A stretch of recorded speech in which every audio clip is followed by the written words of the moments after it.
Kyra Thorne was weary, and not the sort of weariness relieved by sleep. It was the bone-deep exhaustion that came from a string of near-impossible missions, one after the other. Now, she was descending onto Vrus, a planet so toxic that most life forms wouldn't survive a minute. The inhabitants, the track, possessed impressive intellect but tiny lungs and a startling lack of knowledge about how to cope with their own world's deadly environment. It was, as Kara thought, a typical scenario. Her landing pod slammed into the ground, kicking up a cloud of dust and debris. Kara instinctively coughed, adjusting her mask. The track colony had been sending distress signals for weeks. Their society was collapsing, their numbers dwindling rapidly. Fragile little things, Kara muttered as she stepped onto the harsh, rocky surface. The wind shrieked, laden with particles that would flay unprotected skin, but for Kara, it was just another day at the office. As she neared the colony entrance, two track guards stood, or rather, leaned against each other for support. Their thin, almost insect-like bodies trembled with each shallow breath, bluish skin stretched taut over bone. They exchanged nervous looks as Kara's compact form emerged from the dust cloud. One guard, low, raised a weak hand. "Human Kyra Thorne," he said. "We anticipated someone more imposing." Kara raised an eyebrow. Imposing? What were they expecting, a 7-foot titan with a portable fortress? "Well, surprise," she retorted, her voice slightly muffled by the mask. "I'm the best you've got. Now, are you going to let me in, or are we going to have a fainting contest out here?" Le blinked slowly, then gestured her inside. As the colony doors slid open, a wave of stale, recycled air washed over Kara. The interior wasn't much better than the wasteland outside. Dimly lit corridors were cracked and rusting, and groups of track huddled together, their eyes wide with fear. These were supposed to be one of the galaxy's most intelligent species, but right now, they resembled frightened rodents. Chief Eric, the colony leader, awaited her in the central hall. His once pristine white robes were now grimy and dust-covered, and his elongated face was etched with exhaustion. "We've lost 40% of our population," he rasped. "The storms, they're intensifying. We cannot endure much longer." Kara crossed her arms, not exactly overflowing with sympathy. "Yeah, I saw your weather forecast. Not exactly a picnic," she said. "But let me get this straight. You're asking a Deathworlder to teach *U* how to survive on your planet?" She snorted. "You realize how ridiculous that sounds, right?" Eric's face tightened, his long, thin fingers clenching at his sides. "We didn't summon you for amusement, human. We called because we're desperate. You've endured worse environments. It's what your kind is known for." Kara's expression softened slightly. Yes, humans were known for surviving on deathworlds like Earth, where the environment and wildlife seemed intent on eradicating them. Still, she wasn't there for pep talks. "All right, let's get one thing clear," she said, stepping closer. "I'm not here to coddle you. If you want to live, you'll do exactly as I say. No questions asked." Eric's eyes narrowed. "And what precisely is your plan?" Kara gave a small smile, adjusting her mask. "First step? Stop behaving like you're made of glass. You're not. You just think you are." Eric nervously glanced at the others gathered nearby. What do you mean?" Kara's smile widened. "Oh, you'll see." Kyra Thorne wasn't joking. Her first lesson began minutes after her exchange with Chief Eric. She led a group of track, including Eric and several advisors, to a nearby canyon outside the colony. Toxic particles hung heavy in the air, and the wind howled relentlessly. The track huddled together, resembling delicate, oversized moths caught in a gale. Kara, in contrast, stood casually in the open, arms crossed, her helmet barely adjusted. "All right," she shouted over the wind. "Lesson 1, adapt or die." Eric, squinting through his goggles, stepped forward, clearly uncomfortable with whatever was coming. "That's hardly instructive, human. We need..." "Quiet!" Kara barked. Eric snapped his mouth shut, startled. I didn't ask for a lecture. You want to survive out here? You have to learn to use what this planet gives you. She pointed towards the canyon walls. The jagged, rocky surface was riddled with crevices, some barely visible through the dust storms. The track stared blankly. Vesk, one of Eric's top advisors, raised a delicate hand. And precisely what are we supposed to use? Rocks? Wind? These are hardly. Kara cut him off, walking briskly to the canyon's edge. Lesson 2, your environment isn't your enemy. It's just angry because you don't know how to handle it. Without another word, she jumped off the cliff. The track gasped collectively as Kyra Thorne disappeared over the canyon's edge. Eric rushed to the precipice, his elongated face ashen with alarm. What in the blazes are you doing? He cried out. Kara's voice drifted up from the depths below. Relax, she called, her tone laced with amusement. The track cautiously peered over the edge. Below, Kyra clung effortlessly to a rocky outcrop, a good 15 meters below them. See these rocks? She called up. Perfect for shelter. Stop cowering in your metal boxes and start using the natural formations around you. She gestured to the canyon walls. You could create a whole network of shelters in these cliffs, protected from the worst of the storms. Vesk, horrified, could only stammer, cliff shelters? That's ludicrous. We aren't equipped for such a thing. Kara, unfazed, began scaling the cliff face, her fingers finding purchase on the jagged rocks with surprising ease. Not equipped, she scoffed, pulling herself onto the ledge with one arm. You have hands, don't you? Eric, regaining some composure, took a deep breath. We lack the physical strength for that kind of activity. Track are fragile, we rely on our intellect, not brute force, to survive. Kara brushed dust from her hands, a laugh escaping her masked face. Fragile, you say? No argument there. You're one bad storm away from becoming a pile of bones. But guess what? There's no more time for fragility. This planet's trying to kill you, and you're acting like you're too good to fight back. Eric opened his mouth to protest, but Kara wasn't finished. You think I survived Earth by being gentle? Earth has volcanoes, earthquakes, predators that would swallow you whole, and humans thrive there. Her eyes narrowed. You're not weak. You're just soft. The track exchanged uneasy glances. This wasn't the approach they had anticipated. For generations, they'd relied on technology and their intelligence to survive, constructing elaborate shelters and artificial environments to shield themselves from the outside world. Now, they were confronting the uncomfortable possibility that all of that had made them complacent. Jorah, a younger track, hesitantly spoke up. But we've never needed physical strength. Well. Time to start, Kara snapped, tossing a rope from her pack to Jorah. You're going down there. She pointed to the canyon edge. Anticipating Jorah's protest, she raised a finger. And before you say anything, I'll be right behind you. Just follow my lead. Jorah, terrified but spurred by a reluctant nod from Eric, secured the rope around his waist and slowly began his descent. His thin arms trembled with the effort, and his breathing came in ragged gasps. Don't look down, Kara called from above, clearly relishing his discomfort. It's only a 50-meter drop. You can probably survive it.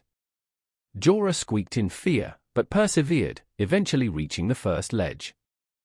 His feet touched solid ground, and he let out a shaky laugh, as if surprised to be alive. I did it. Before he could say anything more, Kara effortlessly free-climbed down, landing lightly beside him. Jorah nearly jumped out of his skin. See, she grinned, giving him a hearty pat on the back that nearly sent him over the edge. Wasn't that bad? Jorah's face was ashen, his eyes wide with fear. I think I'm going to be sick. Good, Kara replied cheerfully. That means you're alive. Now, let's get the rest of your friends down here. We have a lot of work to do. The track stared in stunned silence after Kyra Thorne's seemingly suicidal leap. Eric rushed to the canyon's edge, his elongated face a mask of fear.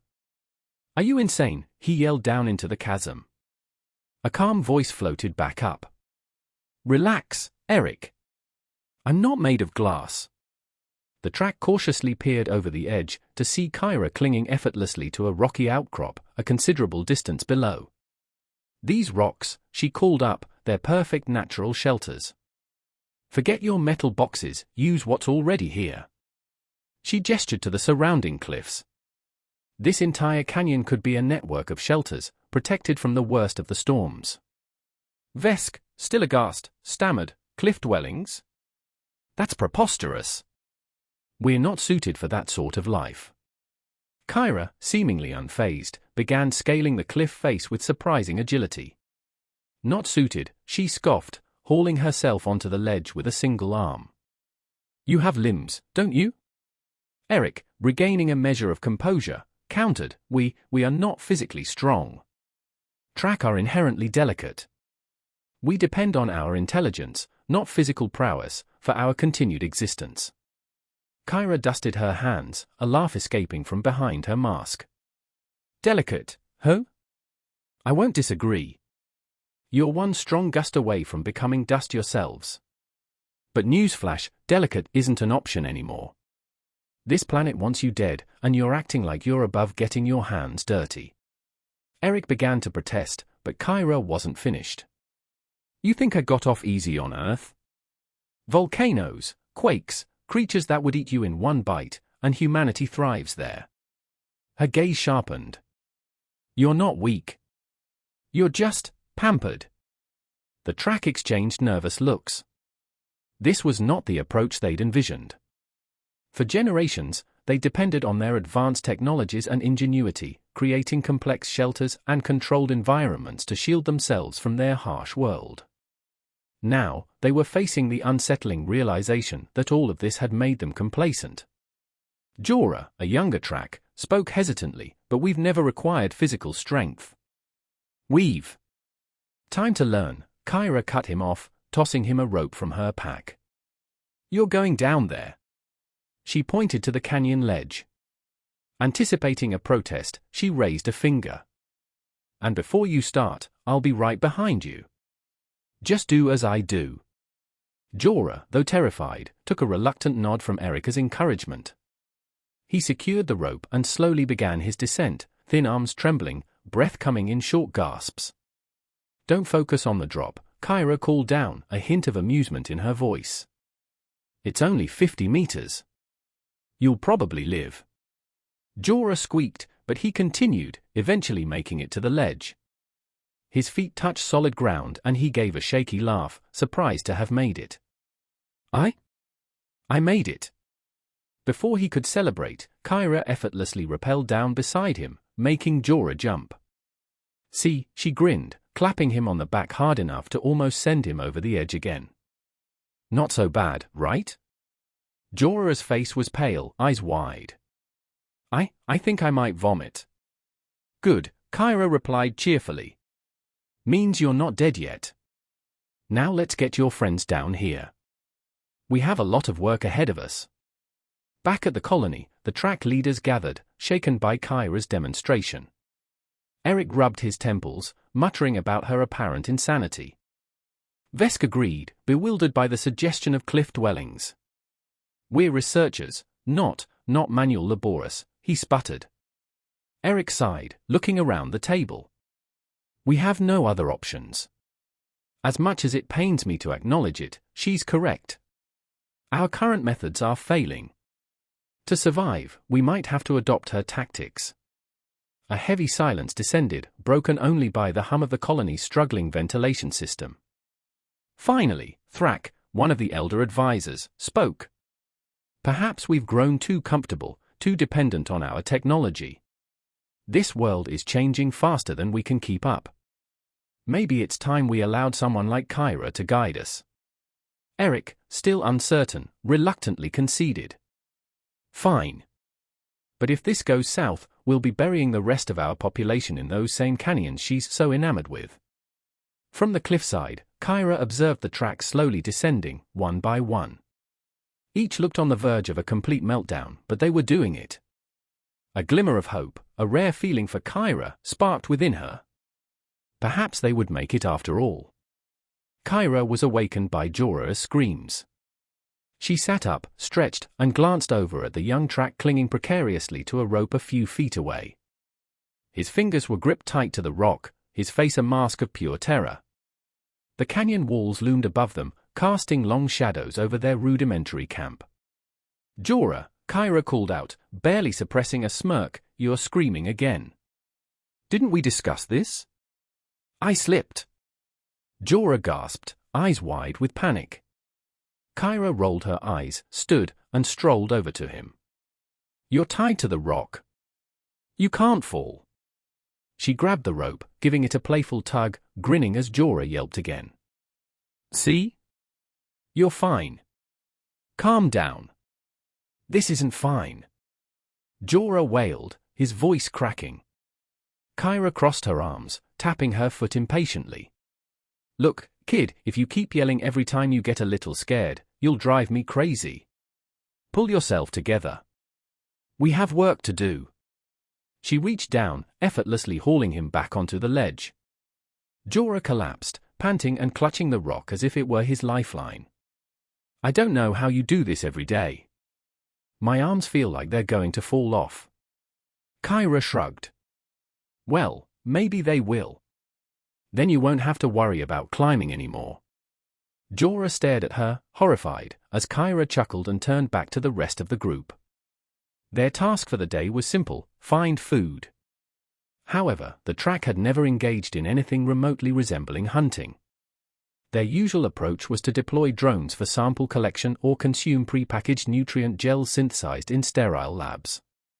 They were in for a harsh lesson. Kyra gathered the group, most still groggy from a restless night in the canyon. Lay, who'd refused yesterday's climbing exercise, sat apart, arms crossed in disapproval. "All right," Kyra started, clapping to get their attention. "Today's lesson is about food. Normally, you folks probably just wait for it to arrive in a neat, sealed package, right?" The track exchanged uncertain looks. Eric cleared his throat. "We rely on advanced nutrient synthesis and harvesting drones to..." Yeah, Kyra interrupted, waving a hand dismissively. "Well, newsflash, your drones are broken, and unless you want to eat rocks, you're going to have to learn how to hunt." "Hunt?" Rexus, a particularly anxious track, nearly fainted. We're not designed for that. We've never even tried," Kyra finished for him, her eyes narrowing. "That's your problem, isn't it? You've never attempted anything that requires a little effort." Thrak, the oldest and most weathered of the track, cautiously raised a hand. "We have scholars who study the local fauna." Perhaps Kyra's laugh cut him off. "Scholars? Are they going to lecture the animals to death? Come on. We're going to find food, and you're going to learn how to catch it. Because if you don't, you'll starve." End of discussion. Kyra had them working from dawn till dusk, pushing their physical and mental limits. She taught them how to identify edible plants, how to track small creatures through the canyons, how to build sturdy shelters from the available materials. The track, initially clumsy and hesitant, gradually began to adapt. They discovered a surprising resilience within themselves, a strength they never knew they possessed. Lay, once the most resistant to Kyra's methods, now actively participated, even offering suggestions based on his scientific knowledge of local flora and fauna. One afternoon, while Kyra was demonstrating how to create a snare trap, Jorah approached her, a hesitant expression on his face. "Kyra," he began, his voice still a little shaky but with a newfound confidence, I wanted to thank you. I never thought I could do any of this." Kyra grinned, clapping him on the shoulder. "Don't thank me yet, kid. We're not done here." Their next challenge was finding a more permanent water source. The small, stagnant pools they'd been relying on were dwindling rapidly. Kyra, remembering a geological survey she'd studied before arriving on Vrus, believed there was an underground spring further into the canyon system. The journey was arduous. The terrain was treacherous, and the toxic air continued to be a constant threat. Yet, the track persevered, driven by a newfound determination. Eric, once hesitant and unsure, now moved with a quiet confidence, leading his people through the difficult landscape. Even Vesk, who still preferred intellectual pursuits to physical exertion, had started to appreciate the practical applications of Kyra's lessons. He began to document their findings, noting the various plant species, the behavior of local wildlife, and the geological formations of the canyons.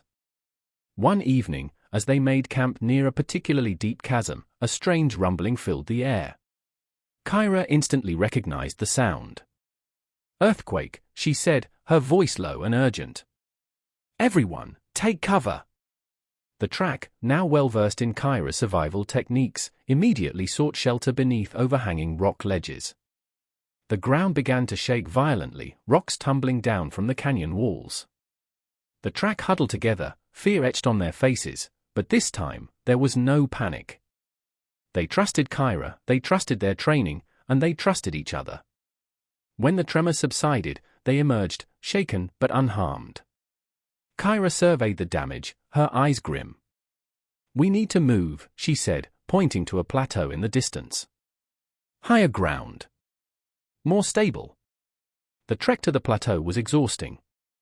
The landscape was littered with fallen rocks and debris, but the track, driven by Kyra's determination and their own will to survive, pressed on. When they finally reached the plateau, they were greeted by a breathtaking view. The canyon spread out below them, a vast expanse of jagged rocks and swirling dust. Even in its ravaged state, there was a stark beauty to the landscape. Eric stood beside Kyra, taking in the view. "We wouldn't have made it without you," he said, his voice filled with gratitude. "You've given us a second chance." Kyra smiled, shaking her head. "You did it yourselves, Eric. I just showed you the way." As the sun began to set, casting long shadows across the ravaged landscape, Eric approached Kyra. "We wouldn't have survived this without you, Kyra," he admitted, his voice hoarse with exhaustion. "You've taught us things we never could have imagined." Kyra didn't reply immediately, her gaze fixed on the horizon, her mind still replaying the harrowing escape from the collapsing canyon. "You're more resilient than you realize," she said finally, her voice quiet. "This planet tried to crush you, but you held strong." Eric nodded, his eyes following hers. "Because you showed us how to resist," he added. Kyra glanced at him, a faint smile touching her lips. "I didn't teach you anything you didn't already possess, Eric. You just needed a little nudge in the right direction." They stood in silence for a while, the wind whipping around them. Behind them, the other track were setting up camp, their movements weary, but purposeful. They were survivors now, forged in the fires of adversity, tempered by the harsh realities of their world and the unwavering resolve of the human who refused to let them fail. As the first stars began to glimmer in the darkening sky, Kyra turned from the horizon. "Come on," she said, her voice soft yet firm. "Let's build something that will endure." As the sun dipped below the horizon, painting the sky in hues of orange and purple, Kyra and Eric stood at the edge of the plateau, overlooking the ravaged canyon. The wind whipped around them, carrying the scent of dust and the faint, metallic tang of the toxic air. "You've given us more than survival skills, Kyra," Eric said, his voice raspy with exhaustion and gratitude. "You've given us hope. Hope that we can truly live on this planet, no matter how harsh it is." Kyra nodded, her gaze fixed on the distant horizon, her thoughts still consumed by the near disaster in the canyon. "This planet isn't trying to kill you, Eric," she replied, her voice quiet but firm. "It's just testing you. Rise to the challenge, and you'll find a way to live with it, not against it." A comfortable silence settled between them, broken only by the relentless wind. Behind them, the other track were establishing a new camp, their movements weary but determined. They were no longer the fragile, hesitant creatures Kyra had encountered upon her arrival. They were survivors, hardened by adversity, their resolve strengthened by the relentless training and Kyra's unwavering belief in them. As the first stars emerged in the twilight sky, Kyra turned to Eric, a faint smile gracing her lips. "Let's get to work," she said, her voice carrying a newfound sense of optimism. "Let's build something that will last." And so, under the watchful gaze of the emerging stars, the track began the arduous task of rebuilding their lives. They used the skills Kyra had taught them, constructing sturdy shelters from the plateau's rocks, utilizing the natural formations for protection from the wind and the ever-present dust storms. They worked together, their shared experiences forging a bond of unity and resilience. Lei, once the most skeptical of the group, now applied his scientific knowledge to their new way of life, devising innovative methods for collecting water and cultivating edible plants in the harsh environment. Jorah, no longer the timid, fearful track who had clung precariously to the canyon walls, moved with a newfound confidence, his movements sure and steady as he assisted in the construction of their new home. Even Vesk, who still preferred intellectual pursuits, found himself drawn to the practical challenges of survival, meticulously documenting their progress and discoveries. Weeks turned into months, and the track colony on the plateau flourished. They learned to anticipate the planet's volatile weather patterns, taking shelter in their rock dwellings during the violent storms. They mastered the art of hunting and foraging, ensuring a steady supply of food. They even began to explore the surrounding canyons, cautiously venturing into the once feared wilderness, their fear replaced by a growing sense of mastery over their environment. Kyra, once their teacher and guide, became a trusted friend and advisor, her presence a constant reminder of their newfound strength and resilience. She shared stories of Earth, its own harsh landscapes and the challenges faced by humanity, inspiring the track with tales of survival against seemingly insurmountable odds. One evening, as they gathered around a crackling fire, the flames casting dancing shadows on the rock walls of their communal shelter, Eric raised his cup in a toast. To Kyra, he said, his voice filled with genuine warmth and respect, the Deathworlder who taught us how to truly live. The track echoed his sentiment, their voices joining in a chorus of gratitude and admiration. Kyra, her heart warmed by their words, simply smiled, her eyes reflecting the flickering flames. She had come to Vrus expecting a rescue mission, a temporary assignment to help a struggling alien race. Instead, she had found something far more profound, a connection to a people who had taught her as much about resilience and the will to survive as she had taught them. As she looked at the faces around the fire, illuminated by the warm glow of the flames, Kyra knew she had found something truly special on this harsh, unforgiving planet. She had found a home, among the track, the fragile creatures who had learned to thrive in the most extreme conditions.